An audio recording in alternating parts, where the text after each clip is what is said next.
ಹೇಳೋ ನಮಸ್ಕಾರ. ಇಡ್ಲಿಗೆ ಬೆಸ್ಟ್ ಕಾಂಬಿನೇಷನ್ ಅಂದರೆ ಸಾಂಬಾರು. ಸಾಂಬಾರು ರೆಸಿಪಿನ ಈಸಿಯಾಗಿ ಟೈಮ್ ಸೇವ್ ಮಾಡಿಕೊಂಡು ಹೋಟ್ಲ ಸಿಗುತ್ತಲ್ಲ ಅದೇ ಟೇಸ್ಟಲ್ಲಿ ಮಾಡೋಣ ಬನ್ನಿ. ಇಲ್ಲಿ 2 ಈರುಳ್ಳಿ ಮತ್ತು 7-8 ಬೆಳ್ಳುಳ್ಳಿ ಮತ್ತು ಖಾರಕ್ಕೆ ಒಂದು 6 ಹಸಿರುಮೆಣ್ಸಿಕಾಯಿ ತೊಗೊಂಡಿದ್ದೀನಿ. ಇದೇನೇ ಇಡ್ಲಿ ಸ್ವಲ್ಪ ಸಪ್ಪೆಯಾಗಿರುತ್ತಲ್ವ, ಹಸಿರುಮೆಣ್ಸಿಕಾಯಿ ಹಾಕಿದ್ರೆ ತುಂಬಾ ಟೇಸ್ಟ್ ಬರುತ್ತೆ, ಖಾರ ಸ್ಪೈಸಿಯಾಗಿರುತ್ತೆ. ಮತ್ತು ಇಲ್ಲಿ 4 ಟೊಮೊಟೊ ತೊಗೊಂಡಿದ್ದೀನಿ. 1 ಸ್ಪೂನಷ್ಟು ಧನಿಯಾ ಪುಡಿ, 1 ಚಿಲ್ಲಿ ಪೌಡರ್, 1/4 ಟೇಬಲ್ ಸ್ಪೂನಷ್ಟು ಅರಶಿನ ಪುಡಿ ಹಾಕಿದ್ದೀನಿ.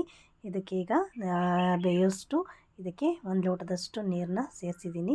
ನೀರು ಸೇರಿಸಿ ಸ್ವಲ್ಪ ಇದೆಲ್ಲ ನೀಟಾಗಿ ಮಿಕ್ಸ್ ಮಾಡಿ ಲಿಡ್ನ ಕ್ಲೋಸ್ ಮಾಡಿ ಇಲ್ಲಿ 3 ವಿಸಲ್ನ ನಾನು ತೊಗೊಂಡಿದ್ದೀನಿ. 3 ವಿಸಲ್ ಆದರೆ ಸಾಕು. ಈಗ ಎಲ್ಲ ಪ್ರೆಷರ್ ಎಲ್ಲ ಹೋಗಿದೆ.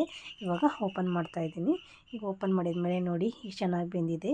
ಈಗ ನೀರು ಸಪ್ರೇಟು ಮತ್ತು ಈರುಳ್ಳಿ ಟೊಮೊಟೊನ ಸಪ್ರೇಟ್ ಮಾಡ್ಕೊತಿದ್ದೀನಿ. ಇದನ್ನ ರುಬ್ಕೋಬೇಕು.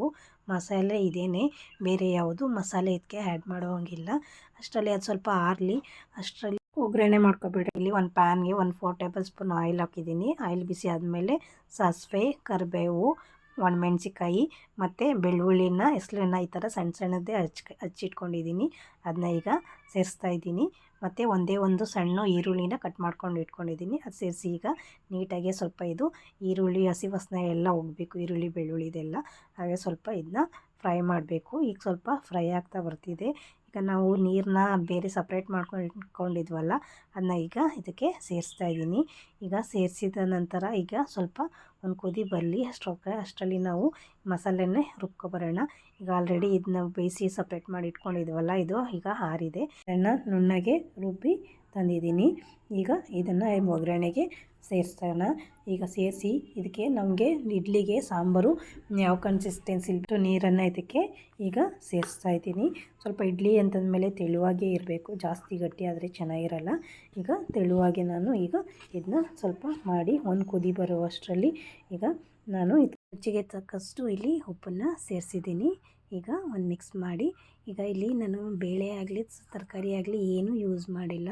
ಅದಕ್ಕೆ ನಾನೀಗ 2 ಟೇಬಲ್ ಸ್ಪೂನಷ್ಟು ಕಡಲೆ ಹಿಟ್ಟಿಗೆ ಒಂದು ಸ್ವಲ್ಪ ನೀರನ್ನು ಸೇರಿಸಿ ಗಂಟಿಲ್ಲದೆ ಇರೋ ಥರ ಮಿಕ್ಸ್ ಮಾಡಿ ಈಗ ಇದಕ್ಕೆ ಸೇರಿಸ್ತಾ ಇದ್ದೀನಿ. ಈಗ ಒಂದು ಮಿಕ್ಸ್ ಮಾಡಿ ಕುದಿಲಿಕ್ಕೆ ಇಡಬೇಕು. ಇದು ನೋಡಿ, ಇದು ಹಾಕಿದ್ಮೇಲೆ ಎಷ್ಟು ತಿಕ್ಕಾಗಿ ಬಂದಿದೆ ಸಾಂಬಾರು ಅಂತ. ಇದು ಪರ್ಫೆಕ್ಟ್ ಕನ್ಸಿಸ್ಟೆನ್ಸಿ. ಈಗ ಒಂದು ಲಿಡ್ ಕ್ಲೋಸ್ ಮಾಡಿ ಒಂದೇ ಒಂದು ಕುದಿ ಬಂದು ಇಡ್ಲಿ ಸಾಂಬಾರು ರೆಡಿ ಆಗುತ್ತದೆ. ಈಗ ಇದಕ್ಕೆ ಫೈನಲಿ ಗಾರ್ನಿಷಿಂಗ್ಗೆ ಕೊತ್ತಂಬರಿ ಸೊಪ್ಪನ್ನ ಇಲ್ಲಿ ಸೇರಿಸಿದ್ದೀನಿ. ಈಗ ತುಂಬ ರುಚಿಯಾದ ಇಡ್ಲಿ ಸಾಂಬಾರು ಈಗ ರೆಡಿ ಆಯಿತು. ನೀವು ಟ್ರೈ ಮಾಡಿ, ತುಂಬಾ ಚೆನ್ನಾಗಿರುತ್ತೆ. ಯಾವುದೇ ರೀತಿಯ ಆಲೂಗಡ್ಡೆ ಆಗಲಿ ಬೇಳೆ ಆಗಲಿ ಏನೂ ಅಗತ್ಯ ಇಲ್ಲ. ಪ್ಲೇನಾಗಿ ಸಾಂಬಾರನ್ನ ಇಡ್ಲಿಗೆ ಮಾಡ್ಕೋಬೋದು.